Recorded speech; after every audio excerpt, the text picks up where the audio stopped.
प्रणाम दोस्तों आज हम अपने विचारों की शुरुआत एक सूफी सदगुरु, एक मुर्शिद और उसके मुरीद के बारे में, एक बहुत ही गुरु और शिष्य की बहुत ही सुंदर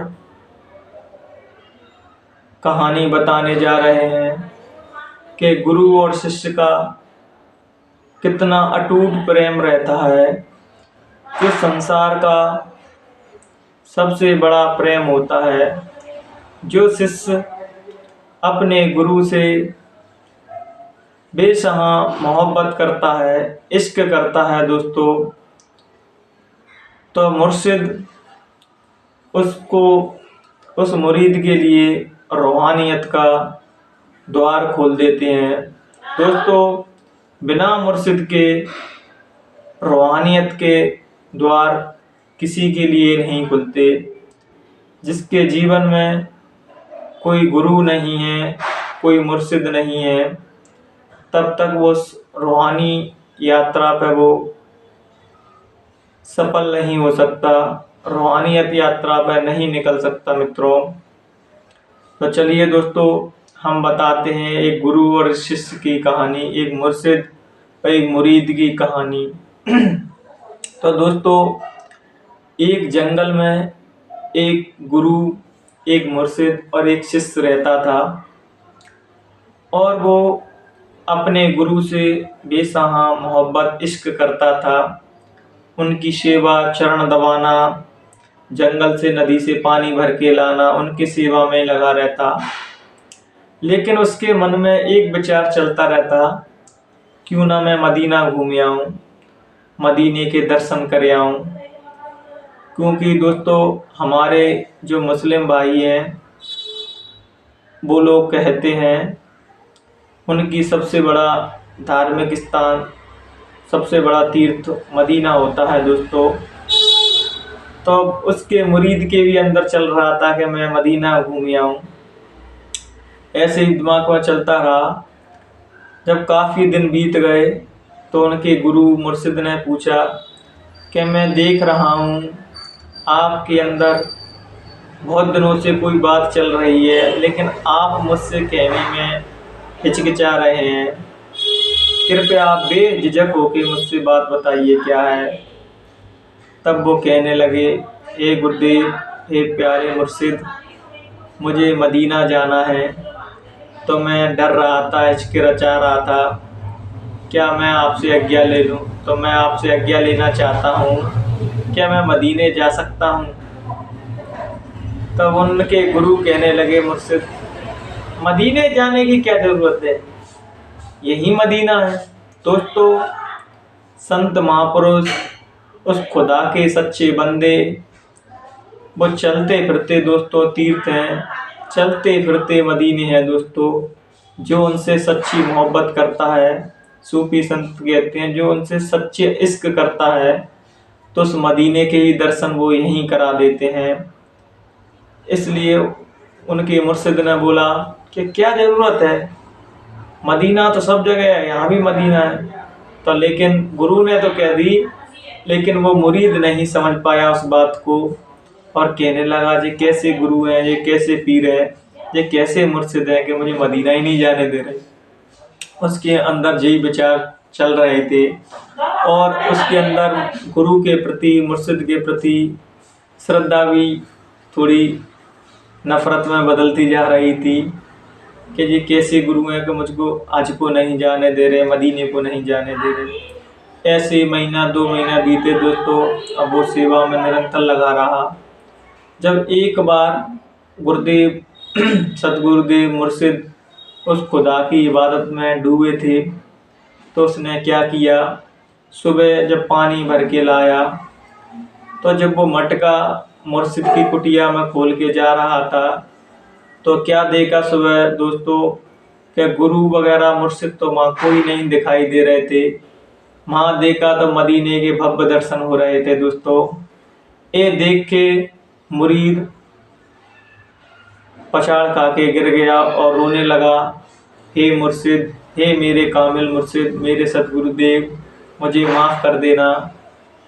मेरे अंदर अश्रद्धा का भाव आ गया था, आपके प्रति थोड़ी अश्रद्धा आ गई, लेकिन मैं जो भूल गया था कि फ़कीर तो चलते फिरते इस खुदा के बंदे उस मालिक के प्यारे होते हैं दोस्तों। जो उस मालिक से, खुदा से सच्ची मोहब्बत करता है, जहाँ फ़कीर खुदा को बुलाते हैं वहाँ वो खुदा मालिक उपस्थित हो जाता है। इसलिए महत्वपूर्ण बात ये नहीं है दोस्तों कि हम कहाँ जा रहे हैं, कहाँ नहीं जा रहे। महत्वपूर्ण बात ये है क्या हम उस खुदा से, उस मालिक से सच्ची मोहब्बत कर पा रहे हैं या नहीं। अगर एक बार हमारी उससे सच्ची मोहब्बत हो गई, उससे इश्क हो गया दोस्तों, फिर तुम जहाँ बुलाओगे वो वहाँ उपस्थित हो जाएगा। जिस प्रकार मैंने आपको अभी कहानी के माध्यम से एक कामिल मुर्शिद माने होता है दोस्तों जो पूर्ण संत हो गए, जो पूर्ण खुदा में विलीन हो गए दोस्तों, वही कामिल होते हैं, वही पूर्ण होते हैं जिनने खुदा को पा लिया। तो दोस्तों जब हमारे जीवन में ऐसे कोई कामिल मुर्शिद, पीर और मुर्शिद मिलते हैं तो हमें जब चाहें, जहाँ चाहें उसके दर्शन करा देते हैं। उसका जीता जागता उदाहरण अमीर खुसरो दोस्तों, जब निजामुद्दीन औलिया की उन पे नजरे करम हुई, उस रूहानियत दृष्टि उन पर डाली, तो अमीर खुसरो भी अमीर हो गया। दोस्तों पैसे रुपये से कोई अमीर नहीं होता, धन दौलत से अमीर नहीं होता। जिसको उस खुदा का, उस परमात्मा का आशीर्वाद मिल जाता है, उस जो खुदा के प्यारे हो जाते हैं दोस्तों, वही सच्चे अमीर होते हैं। यहाँ कितना भी धन संपदा कमा लेना दोस्तों, कुछ हमारे साथ जाने वाली नहीं है। लेकिन हम जो खुदा की इबादत, भगवान का भजन करते हैं, वो ही हमारे साथ जाता है। तो कि संतों ने क्या खूब कहा है कि यही भजन तेरे संग चलेगा और न जाए छदान। दोस्तों केवल हमारे सच्चे कर्म और भजन ही हमारे साथ जाता है। जैसे मैं एक मुसलमान भाई से मिला, उसने मुझसे बहुत ही सुंदर बात कही थी जो मैं आपको आज बताना चाहूँगा। वो कह रहे थे कि बाबा जी, सच्चा मुसलमान वही होता है जो अपने ईमान का पक्का होता है। जो अपने ईमान का पक्का नहीं होता वो अपने आप को भले मुसलमान कहता रहे, लेकिन वो मुसलमान नहीं होता। तो वो बात मुझे इतनी अच्छी लगी, तो मैंने क्यों ना मैं इसको, जब मैं विचार रखता हूँ यूट्यूब पे अपने, तो क्यों ना मैं इस बात को सबके सामने बताऊं। ऐसे ही दोस्तों ये बात उनने भले मुसलमानों के संबंध में कही हो, लेकिन मैं इस बात को संपूर्ण मानवता से जोड़ता हूँ। वो केवल मुसलमानों पर लागू नहीं होती कि ईमान के पक्के मुसलमानों को ही होना चाहिए। ईमान के पक्का हर इंसान को होना चाहिए, चाहे वो हिंदू हो, मुसलमान हो, सिख हो, ईसाई हो, कोई भी हो। जिसका ईमान सच्चा है दोस्तों, जो ईमान से सच्चे हैं दोस्तों, वही खुदा के, उस परमात्मा के वही प्यारे रहते हैं, चाहे वो हिंदू हो, मुसलमान हो। और मैं तो ये कहता हूँ दोस्तों कि संत, पीर और मुर्शिद, संत महापुरुषों की कोई जाति नहीं होती। इस भारत भूमि में दोस्तों तरह तरह के संत हुए हैं और हर कौम में हुए हैं, हर जाति में हुए हैं, चाहे वो हिंदुओं में हो, चाहे मुसलमानों में हुए हों, चाहे सिख धर्म में हुए हों, चाहे ईसाई धर्म में हुए हों। महापुरुषों की कोई जाति नहीं होती। तभी तो संत सतगुरुदेव कबीर साहब कहते हैं कि जाति न पूछियो साधु की, पूछ लीजियो ज्ञान, और मोल करो तलवार का, पड़ी रहन दो ज्ञान। दोस्तों जब हम किसी संत महापुरुषों के पास जाते हैं, किसी फ़कीर के पास जाते हैं, तो अपने अंदर ये घृणा लेके ना जाएं कि वो किस जाति का है, किस मजहब का है, क्योंकि संत महापुरुषों की, फ़कीरों की कोई जाति नहीं रहती। जैसे सलीम चिश्ती साहब, ख्वाजा सलीम चिश्ती साहब थे, तो जब अखबार उनके दरबार में पहुँचे, उनके आश्रम में पहुँचे, तो वो ये समझ के नहीं पहुँचे कि वो फ़कीर हैं। वो ये समझ के पहुँचे कि इन पे खुदा की नजरे करम है, जे खुदा के प्यारे हैं दोस्तों। क्योंकि उनके बच्चा नहीं हो रहा था, बच्चे जो हुए वो मर जा रहे थे। जब सलीम चिश्ती साहब की नज़रें करम हुई, उनकी दृष्टि, रूहानियत दृष्टि जब उन पर डाली, तो उनके वो सलीम हुए थे, जिसको हम सभी लोग जानते हैं। इसलिए दोस्तों, पुराने समय में चाहे वो हिंदू हो या मुसलमान हो, संतों का बहुत आदर करते थे, फ़कीरों का बहुत आदर करते थे। आज दोस्तों हमारे समाज में एक सबसे बहुत गलत आदत है कि हम संत महापुरुषों को भी जाति की दृष्टि से देखते हैं। वहाँ भी हम जाति प्रथा, ऊंच नीच की भावना लेके जाते हैं कि कौन किस जाति का संत है तभी हम उसको पूर्ण मानेंगे या उसको बड़ा मानेंगे। ऐसा नहीं होता दोस्तों। संत फकीर किसी भी जाति में हो दोस्तों, वो पूजनीय है, वो वंदनीय है, उनका आदर सम्मान करना चाहिए। ये नहीं होना चाहिए कि कोई मुसलमान धर्म में कोई फ़कीर हुए हों और संत हुए हैं और हिंदू भाई उनका अपमान करें दोस्तों। ये बहुत निंदनीय बात है, बहुत अपराधपूर्ण बात है दोस्तों।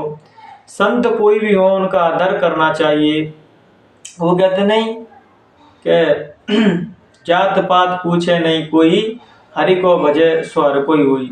जो भगवान से प्रेम करते हैं, उस खुदा की इबादत सच्ची करते हैं दोस्तों, उनकी कुछ भी जाति नहीं बचती, कुछ भी मजहब नहीं बच पाता। जैसे मौलाना रूमी कहते हैं, उनकी कबर पर एक लाइन लिखी है दोस्तों, जो हम सभी के लिए बहुत ही प्रेरणादायक, सभी को उससे कुछ ना कुछ सीख लेनी चाहिए। उसमें वो कहते हैं कि जब मैं मर जाऊं तो मुझे कब्र में मत ढूंढना, जब मैं मर जाऊं तो मुझे कब्रों में मत ढूंढना, मुझे किसी चाहने वाले के हृदय में ढूंढना।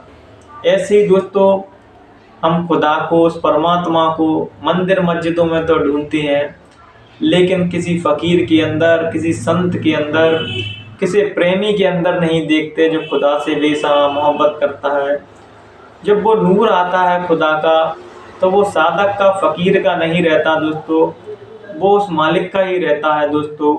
बस शर्त है ये कि फ़कीर के अंदर कुछ भी अहंकार नहीं रहता, तभी उस खुदा की नज़रें करम होती हैं, उस भगवान की उस पर मेहर होती है।